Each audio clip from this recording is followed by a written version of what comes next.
O amor é sempre responsável por tudo quanto existe. Quando se encontra presente, resplende a beleza e se ampliam as perspectivas de felicidade em toda parte. Quando ausente, de alguma forma, fenece a esperança. Cresta-se a paisagem, a dor se instala e a amargura dilata suas fronteiras, produzindo morbo e desolação. Isto porque o amor é Deus vibrando de contínuo em tudo e todos. O amor expressa-se através da claridade do sol, da brisa venturosa, do silêncio das vozes da natureza em festa, do sorriso da criança descuidada, da expressão de ternura do ancião, do olhar do artista, do braço forte do lutador, da aspiração do conquistador, do sacrifício do mártir, da esperança do servidor, da alegria que estua na alma de quem espera ternura e compreensão. É o amor que alimenta a noite daqueles que esperam, o silêncio dos que oram, a coragem dos que se entregam ao bem, a determinação de quem não cessa de lutar. Sem amor, a vida não tem sentido.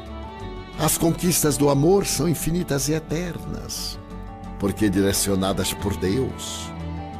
Doa-te, pois, ao amor, especialmente àqueles que o não conhecem, tornando a terra menos árida de sentimentos, menos rude ao desenvolvimento da alegria, e sê tu quem poderá falar da felicidade de amar, mesmo que tenhas a taça do coração vazia de retribuição.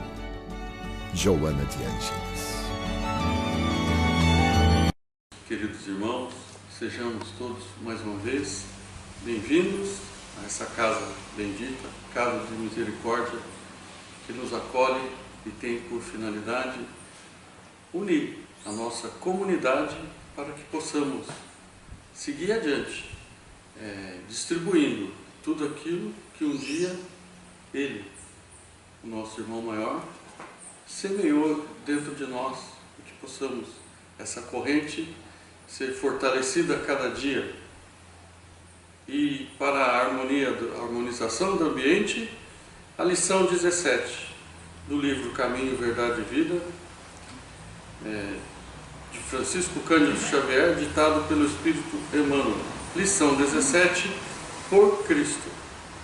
E se te fez algum dano, ou te deve alguma coisa, põe isso à minha conta. É Paulo a Filemon, capítulo 1, versículo 18. Enviando Onésimo a Filemon, Paulo, nas suas expressões inspiradas e felizes, recomendava ao amigo lançasse ao seu débito quanto lhe era devido pelo portador. Afeiçoemos a exortação às nossas necessidades próprias. Em cada novo dia de luta, passamos a ser maiores devedores do Cristo. Se tudo nos corre dificilmente, é de Jesus que nos chegam as providências justas. Se tudo se desenvolve retamente, é por seu amor que utilizamos as dádivas da vida, e é em seu nome que distribuímos esperanças e consolações. Estamos empenhados à sua inesgotável misericórdia. Somos dele, e nessa circunstância reside nosso título mais alto.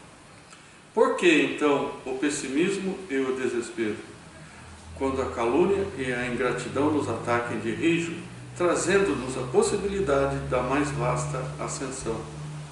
Se estamos totalmente empenhados ao amor infinito do Mestre, não será razoável compreendermos pelo menos alguma particularidade de nossa dívida imensa, dispondo-nos a aceitar pequenina parcela de sofrimento, em memória de seu nome, junto de nossos irmãos na terra, que seus tutelados igualmente? Devemos refletir que, quando falamos em paz, em felicidade, em vida superior, agimos no campo da confiança, prometendo por conta do Cristo, porquanto só Ele tem para dar em abundância.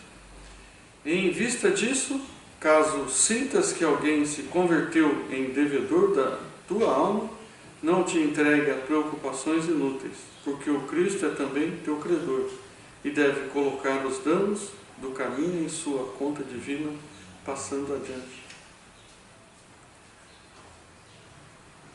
A lição nos reporta a nossa própria vida, a nossa própria existência. Um dia, na erraticidade, solicitamos passagem para esse plano terreno para que pudéssemos, enfim, resgatar nossas mazelas do passado. O mundo é de provas e expiações. Por que então nós vagamos, muitas vezes, divagamos, e caímos no desespero em busca dessa felicidade material que aqui não encontraremos? Quando do nosso encontro com Jesus, aí sim devemos entregar toda a vida a Ele. Quando Cristo fala, não devemos, se quer realmente me seguir, você tem que dar a própria vida.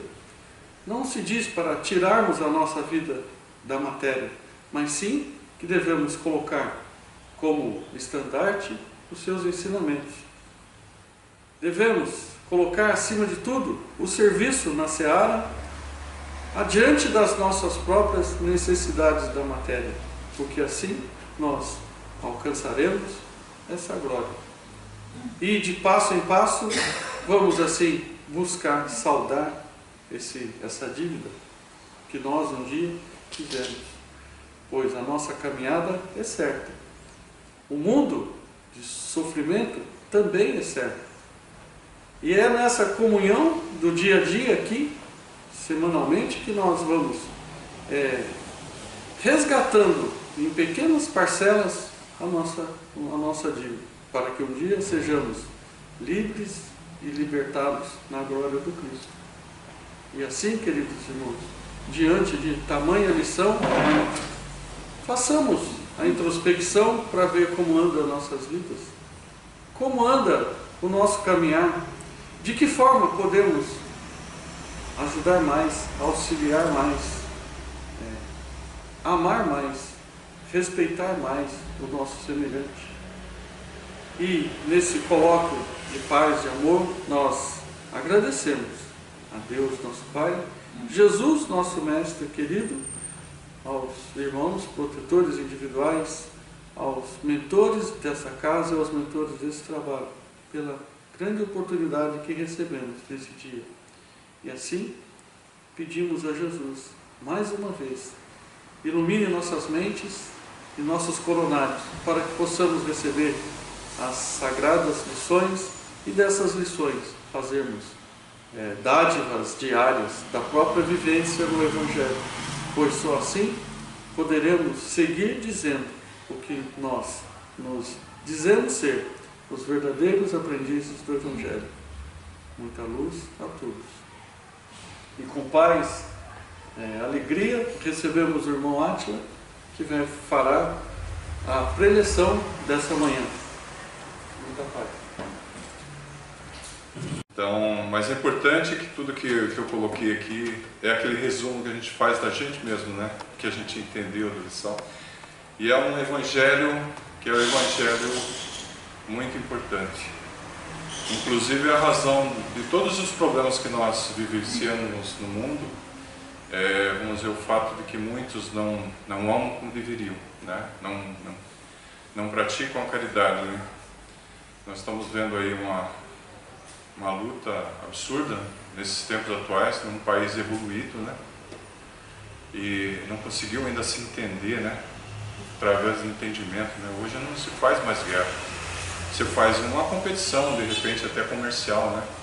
Você vive aí, de repente você abre um comércio, você vai apresentar um produto melhor, mas não voltarmos às cavernas, né? A lei do mais forte, né? Então não tenha dúvida que é um absurdo, e para o Espiritismo todos aqueles que se apresentam dessa forma, ou seja, vão vamos dizer, para a violência, vamos ter que reparar os nossos erros em algum momento, né? Então, que a paz de Jesus esteja em nossos corações. Que Deus, nosso Pai, nos dê forças para que possamos superar as nossas imperfeições. O Evangelho de hoje vai tratar de um tema que está presente em todos os Evangelhos. Um tema que nos orienta a corrigir nosso caminho para encontrar felicidade com Jesus. Todos nós buscamos a felicidade. Todos nós queremos, em algum momento, chegar em crise, inclusive ao paraíso. A gente fala assim, poxa, paraíso, né? O paraíso é um lugar onde a gente vive feliz, né? Bem, né? Vai estar longe, né? O reino dos céus está longe, mas por que a gente não pode viver num mundo melhor, né? Pode ser um paraíso também. Todos nós, sem exceção, após passarmos por uma dificuldade em nossa vida, buscamos a resposta para a dor e procuramos elas nas religiões. Nós temos religiões, né, para todos, né? Tem pessoas que são mais para o lado evangélico, do lado católico, budista, né? Tem várias para que a gente encontre o alívio para as nossas dores, né? No Oriente e no Ocidente acreditamos que nas religiões encontraremos a consolação.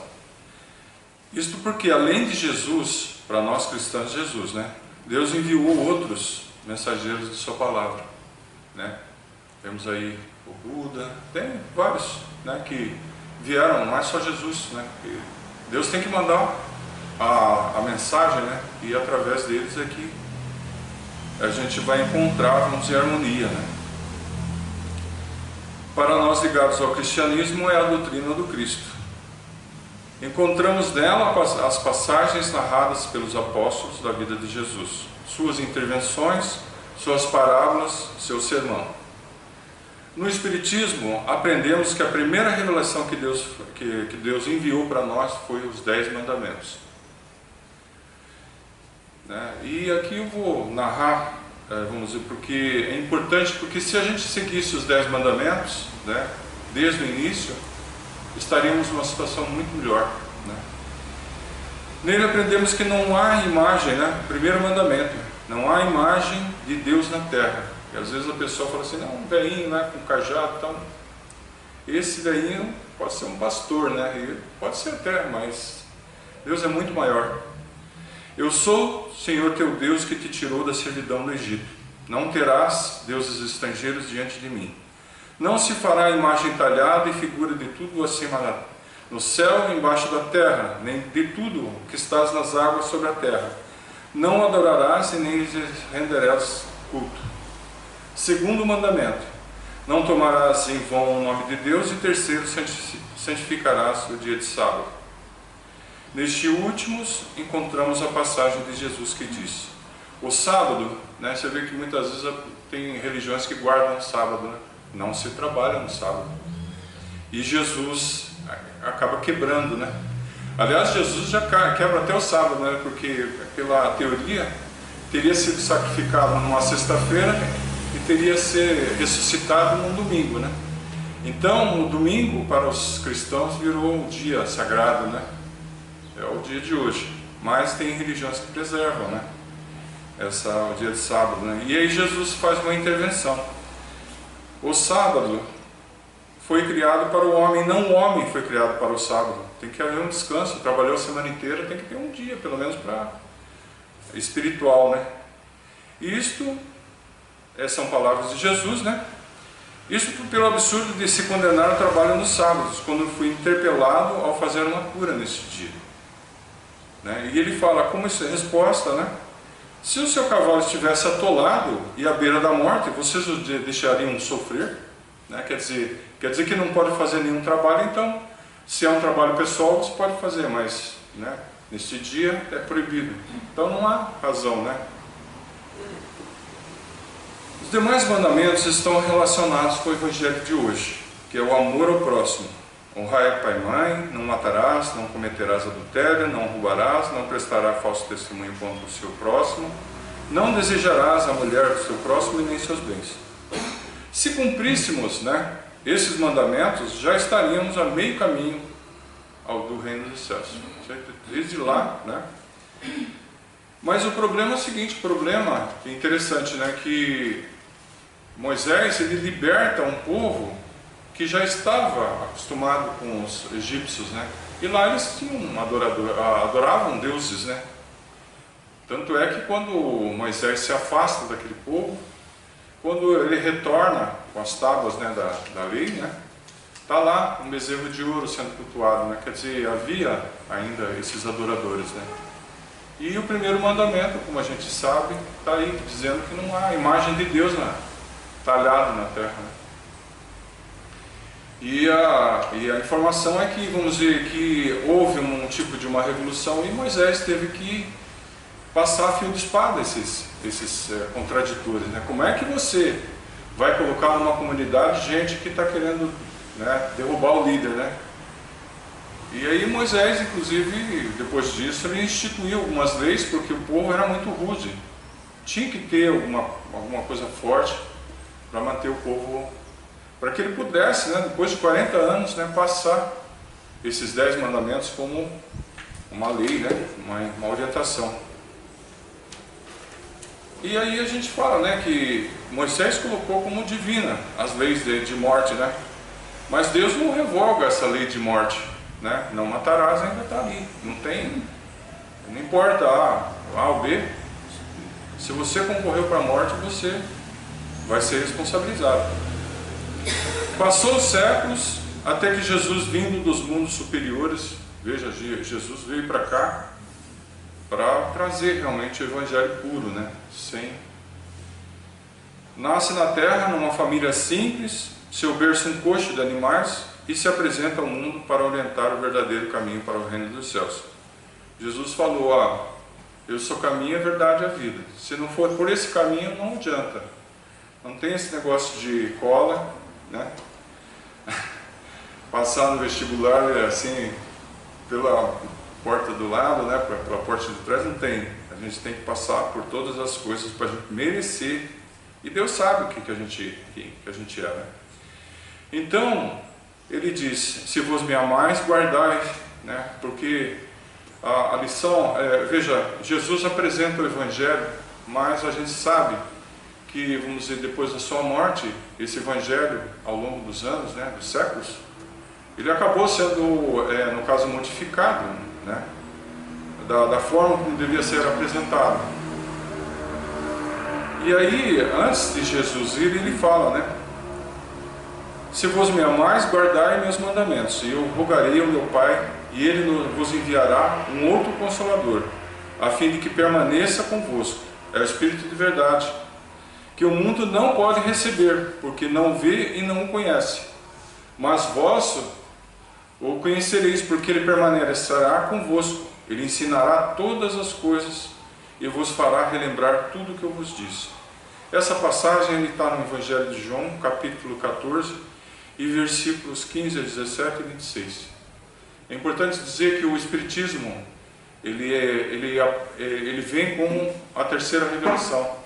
Tanto é que no Espiritismo fala, né, que um grupo de espíritos, né, voltados ao cristianismo, é eles que vêm apresentar, eles que compõem a equipe do Espírito de Verdade, né? Eles que dão a mensagem e por orientação do Cristo. As igrejas ao longo dos séculos tiveram a oportunidade de difundir a doutrina do Cristo, mas se perderam, né, poder, né?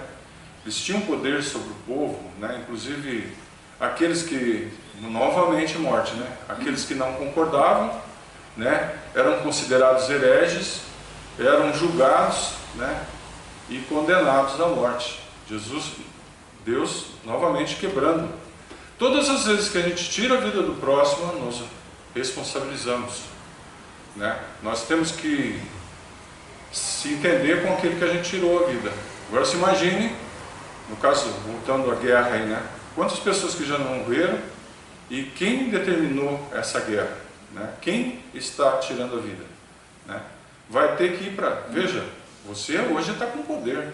Hoje você é um governador, um presidente, um rei, sei lá.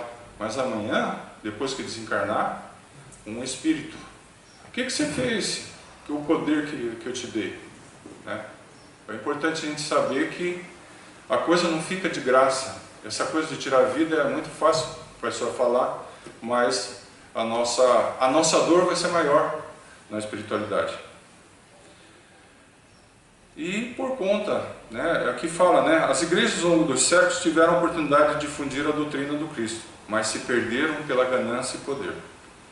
Aí a gente tem a citação de Martinho Lutero, né, você ouve, né, praticamente um dos patronos do protestantismo, né?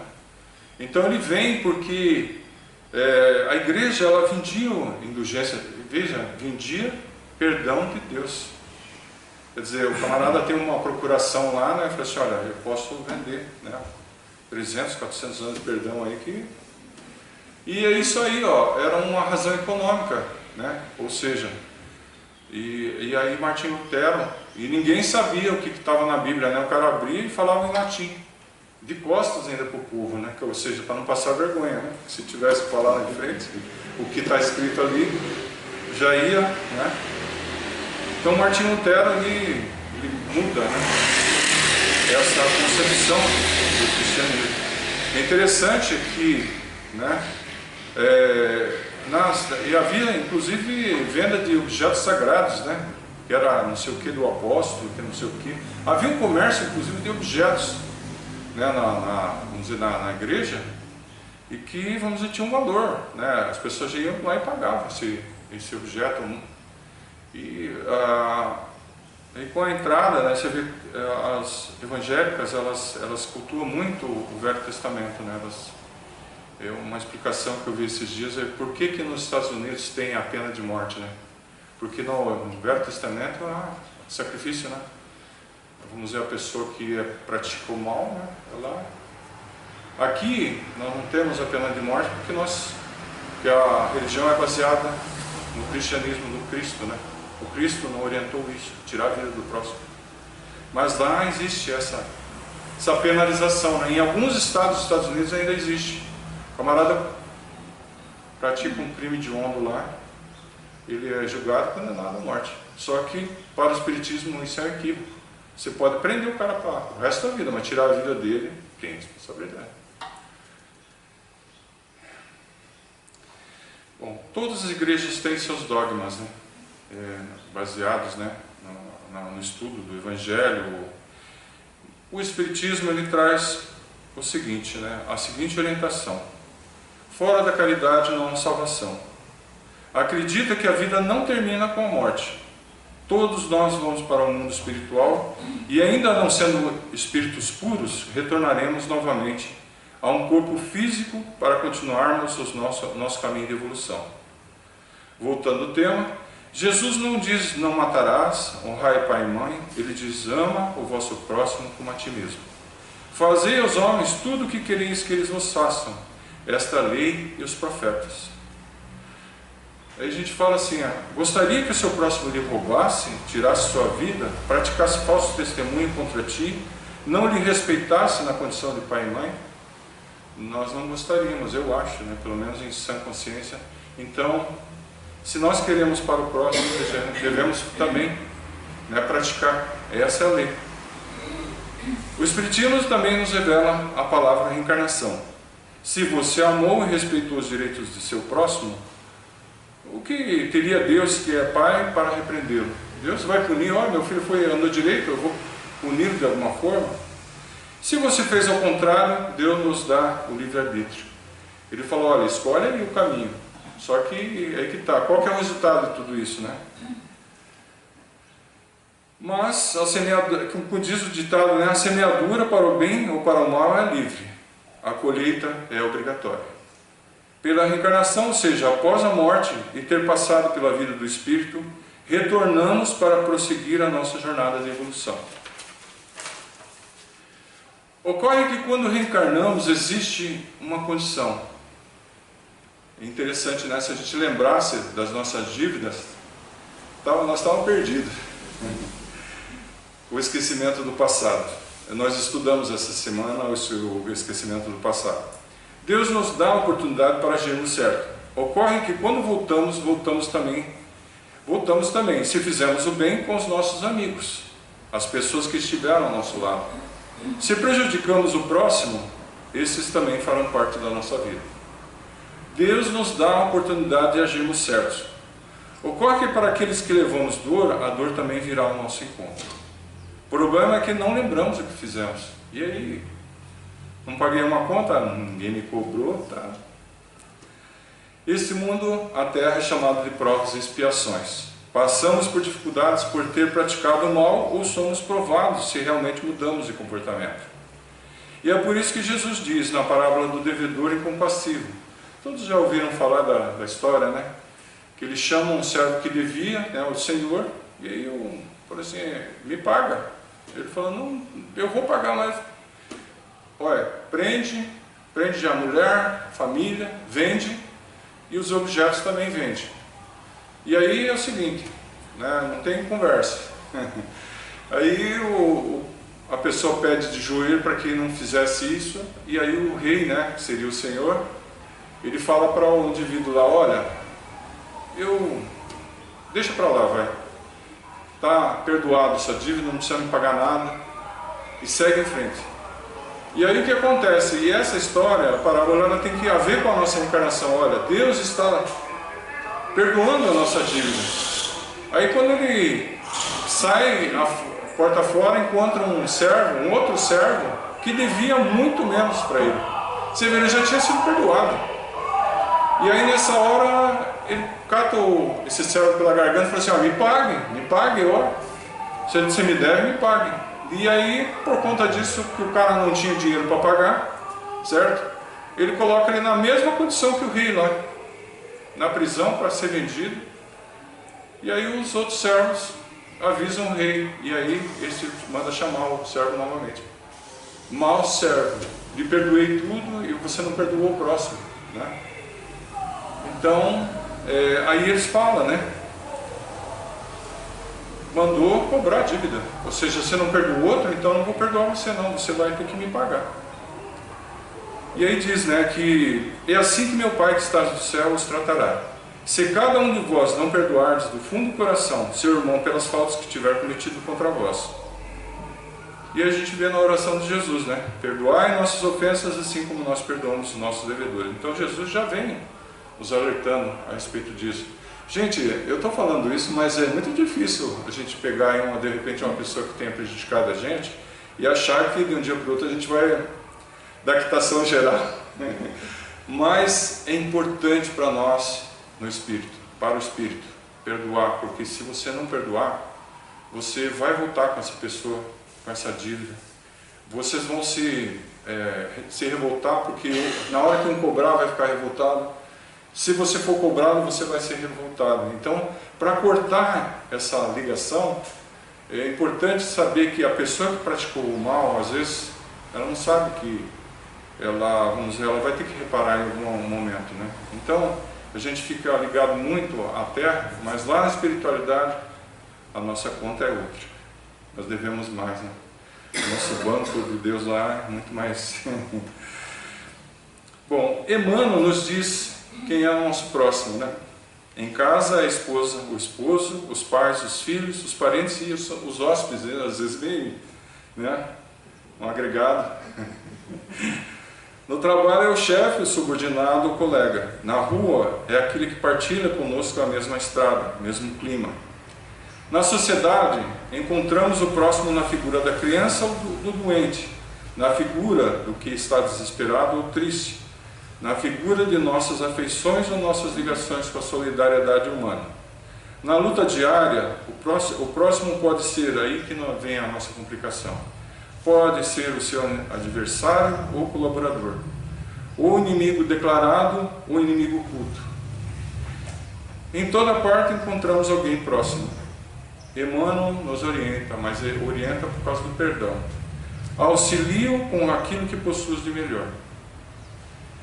Então é importante dizer que para a gente, tem até aquela passagem, né? Você vai fazer uma oferenda a Deus, né? Se reconcilia com o seu próximo, depois faz a oferenda. É importante esse perdão para Deus, para receber, vamos dizer, os nossos pedidos, né? Gente, por ser um evangelho que tem muitos detalhes, então aqui encontramos diversos temas, né, que são comentados pelos Espíritos que compõem o Espírito de Verdade. Aqui a gente encontra o principal mandamento, dai a César o que dê de César, lei do amor, egoísmo, fé e caridade, e caridade para com os criminosos, né? Então são temas assim sensíveis, né? Importantes a gente saber o que os Espíritos, né? Qual que é a crítica, né? Que eles nos passam para, vamos dizer, para a gente poder fazer a nossa melhora. Por isso que a dificuldade, gente, da gente estudar esse Evangelho, porque amar o próximo é uma coisa mais profunda, né? A gente fala assim, amar o próximo, né? A gente encontra os amigos, né? Gente que a gente gosta, então a gente ama o próximo tranquilo. Mas quando a gente fala que a gente vai ter que perdoar o inimigo, ou mesmo fazer o bem para uma pessoa que muitas vezes, né, causa dificuldade, é nessa hora que a gente percebe que a conta é maior. Bom, é importante tratar desses temas, pois são neles que muitas vezes não conseguimos evoluir. Gente, se a gente tiver algum problema com o nosso próximo, no Espiritismo a gente trabalha muito isso, né? Para a gente se entender com todo mundo, procurar se entender. Veja, se entender não é compactar com o mal. No Evangelho, bem-aventurados os pobres de espíritos, que na verdade são humildes. O humilde, ele não é uma pessoa que vá, vamos dizer, entrar em confronto com as outras pessoas. Ele procura a conciliação, mas ao mesmo tempo ele sabe o que é certo e o que é errado. Então não é porque você é humilde que você vai concordar com coisa errada, né? Vamos fazer o bem, né? Mas não vamos compactar com o mal, com o mar. Então, o Espírito de Lázaro nos diz o seguinte, que o homem no início só tem instintos, um pouco mais avançado, sensações, é o que muitas vezes nós vivemos. E depois de instruído, purificado, veja, olha o termo purificado, tem sentimentos, é um dos mais importantes, é o amor. Ele completa dizendo, feliz daquele que ama, pois não conhece nem a angústia da alma, nem a miséria do corpo. Seus pés são leves. Quando Jesus pronunciou essa palavra, fez tremer os povos, os mártires e os sedentos de esperança. A gente sabe da história, depois do Cristo, que muitos cristãos foram levados, né? Foram queimados, foram jogados às feras. E aí foi verificar por quê, né? Poxa, ser cristão é ser bom com o próximo, né? Por que, vamos dizer, que deu tanta confusão com Roma, né? E a resposta foi o seguinte, que em Roma tinha essa coisa também, eles queriam que o cristão seguisse a orientação dos deuses dele. O próprio César era considerado um deus, né? Então, e o cristão não ia nessas. E aí, por conta disso, né, eles eram perseguidos também, fazer o bem, né? Isso é até absurdo, né? Mas a gente, vamos dizer, o cristão ele é orientado pela doutrina do Cristo a perdoar, né, fazer o bem, né, não perseguir. Então, por 300 anos, né, 3 séculos, eles foram perseguidos, até que houve um entendimento entre a Igreja Católica, os cristãos e a Igreja e os romanos, e aí eles fundaram uma igreja comum que hoje a gente tem, né, que é a Igreja Católica, né. Você vê, demorou quase 300 anos para eles reconhecerem, pô, por que você vai perseguir um povo que não faz esse mal, né, que não está ali te prejudicando? Reconhecer que, vamos dizer, os judeus eram um problema. Qualquer problema, qualquer feridinha ali, e chegava no governador lá e Pilatos, ele entregou Jesus, não é porque Pilatos achava que Jesus fosse culpado, não, quem faz o bem até me ajuda, né, na minha administração, o que eu vou atrás de uma pessoa que faz isso, né?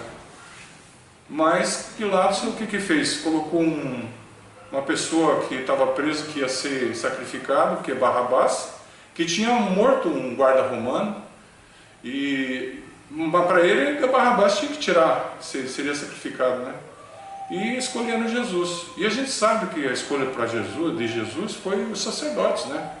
Porque Jesus não interessava. Para eles, Deus é o seguinte, você não cumpriu a lei, é morte mesmo, apedrejamento. Os próprios sacerdotes sacrificaram a pedradas dos cristãos na época, porque não concordavam, né?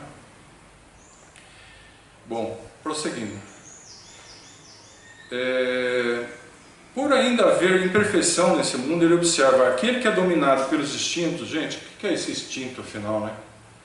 O camarada chega lá na rua, vem para brigar com você. O que é normalmente a pessoa que tem instinto, né? Que não tem sangue, diz de barata, né? Vai fazer, né? No mínimo, se defender, né? Se for menor, se for maior, não tem jeito, né? Mas é isso, gente, ó. Normalmente a gente age com raiva, né? Com ódio. E a gente tem que procurar entendimento. A gente tem que procurar, de repente, não entrar nesses confrontos, né? Não vou entregar a vida, né? Mas ao mesmo tempo não entrar nesses confrontos. E o cristão, você vê, ele foi sacrificado no Império Romano por conta disso, porque não entrava, né? Não havia essa... E é isso, gente. Quando nós somos perturbados de alguma forma, em que uma situação vai ao desequilíbrio, nessa hora o nosso instinto, aquele instinto antigo da idade das cavernas, ele vem lá, ele brota, né? E é nessa hora que nós nos complicamos. Vamos dizer, e o instinto, ele fala que é um germe. São sementes que germinada levam um sentimento do amor. Carregam possibilidade do progresso. Se o homem não se despoja aos poucos da crisálida, esses que estão em guerra ainda não tiraram isso ainda da cabeça. Representada pela semente, permanecerão escravos dos instintos. Né? Fênelon nos dá... E aí o que acontece? Se continuamos escravos dos instintos, né? Se não nos modificamos, a orientação é a seguinte, que será que nós estaremos capacitados a passar para um mundo de regeneração? Porque aí é o seguinte, é simples, Jesus ele vai colocar, olha, você vai reencarnar no mundo de provas e expiações. Você continua lá até você poder, né, desenvolver o amor. E aqueles que desenvolveram o amor, a gente sabe que, vamos dizer, quem chega na doutrina já está trabalhando isso, né? Todos nós. Tem uma referência, né, nesse evangelho que fala, né, que há 100 anos atrás nós éramos outros. E depois de 100 anos, né, fomos para a espiritualidade, voltamos, já estamos melhores, né, já sabemos, né, já melhoramos, já evoluímos, né. Outra mensagem de Fênelon nos dá a sua contribuição dizendo que o amor é da essência divina e que todos possuem no fundo do coração. O homem mais abjeto, vil e criminoso tem por um ser ou por um objeto qualquer uma afeição viva e ardente. Tem pessoas que gostam de pessoas, que gostam de alguma atividade, mesmo que seja bandido. Mas ele tem aquele apreço, né? E aí Fênelon continua aqui também, mas ele cita mais alguém. Há pessoas cujos corações são abundantes de amor e despendem tesouros desse amor sobre animais, plantas ou objetos materiais. São pessoas que tendem a não gostar da humanidade, preferem a solidão, não ter vida social ou não gostar da convivência com outras pessoas. Não é errado você guardar, vamos dizer, de repente cuidar de um animal, de uma planta, não é errado, mas ele fala que o afastamento, a pessoa se joga o seu amor só nessa condição, e ele fala, né? Nessas condições, tais pessoas rebaixam a lei do amor ao estado distinto, porque se você não vai tratar, é engraçado isso aí, né? Você trata só de animais e planta, né? Depois você desencarna, você vai encontrar quem lá? Animal, só animal e planta? Né? Difícil, né? Ele observa que nas condições tais, pessoas rebaixam a lei do amor ao estado distinto. Mas façam o que fizerem, não poderão sufocar o germe que Deus depositou nos corações. Esse germe será desenvolvido e crescerá com a moralidade e inteligência, em que pesa às vezes ser oprimido pelo egoísmo. Há também pessoas que não gostam da prova da reencarnação. Seu amor está restrito ao círculo íntimo de parentes e amigos, sendo indiferente a outras pessoas desse círculo. Fênelon nos diz, para praticar a lei do amor é necessário que ameis a todos os vossos irmãos, indistintamente. E essa tarefa será longa, segundo esse Espírito. Somente através dessa lei que um dia o egoísmo desaparecerá. Ele prossegue dizendo, além do egoísmo pessoal, como eu relatei, há o egoísmo de família, de casta, né, de raça, de time, né? de nacionalidade. Ocorre que Jesus diz: amai o próximo como a vós mesmos. Ora, qual o limite do amor ao próximo? Família, seita, nação? Não. A humanidade inteira. E diz mais: nos mundos superiores é o amor mútuo que harmoniza e dirige os espíritos avançados. Todos neles, num planeta, eles se entendem. Não há guerra. Aliás, não há fórum, não há polícia. Para quê? Se você tem, né, se cria, vamos dizer, né, amizade. O resultado da lei do amor é o aperfeiçoamento moral da raça humana e a felicidade durante a vida na Terra. A Terra, que hoje é morada de provação e de exílio, purificada pelo amor, deverá ser praticada a caridade, a humildade. Olha, contra caridade, egoísmo, humildade, orgulho, paciência, devotamento, abnegação, resignação e sacrifício. Todas as virtudes da prática do amor. E ele finaliza dizendo: fazei esse sublime esforço, amai-vos e logo vereis a terra transformada, tornando-se morada das almas dos justos que nela virão gozar o seu repouso. Ou seja, não teremos influências espirituais negativas. Os espíritos, nós vamos encarnar várias vezes, né? Mas esses espíritos já não serão espíritos vingativos, obsessores, mas amigos de todos nós. Virão para só ajudar, né? Quem encarnou e quem desencarnou. O tema é longo, viu, gente? Fala sobre egoísmo, fala sobre caridade com os criminosos. É interessante que eles orientam o seguinte, né? Que a gente, muitas vezes, a gente não tem como modificar as pessoas que saem fora, né?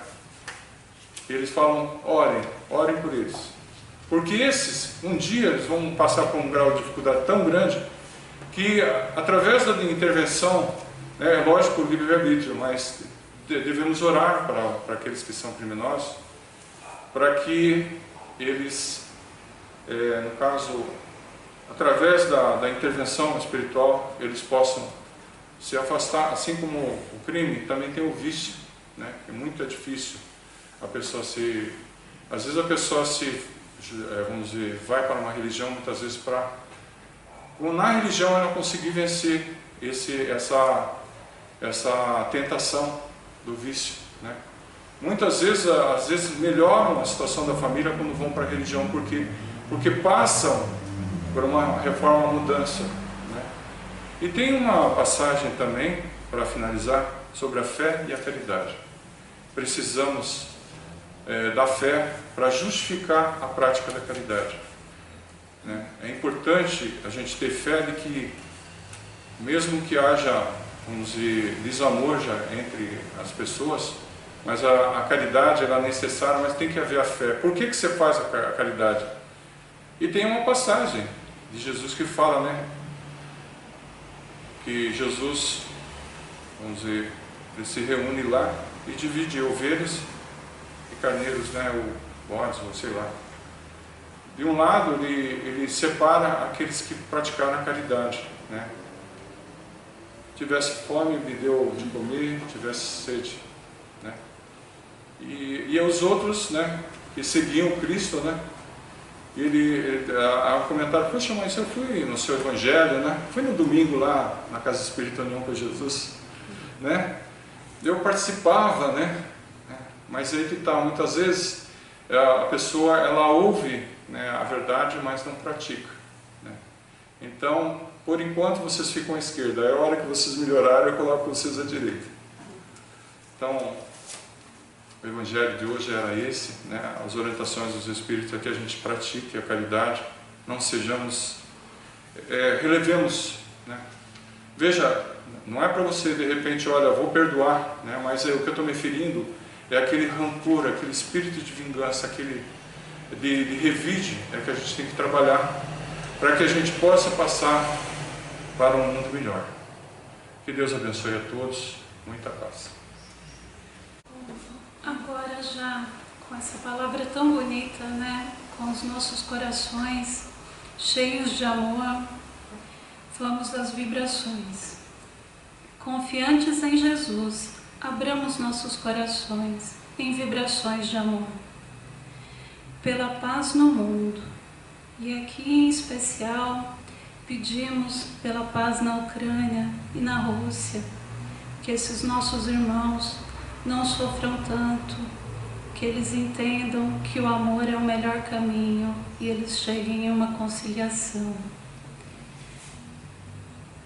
Por todas as nações e seus dirigentes, pelo Brasil na sua missão de pátria do Evangelho, pela sala dos passes, pelos desencarnados em sofrimento, pelos enfermos, pelos que estão nos hospitais, asilos, orfanatos, cadeias ou pelas ruas, pelas casas de caridade material ou espiritual, por todos os centros espíritas e pela nossa casa, União com Jesus, pelos lares desajustados em sofrimento, pelas pessoas cujos nomes estão na caixa de vibrações,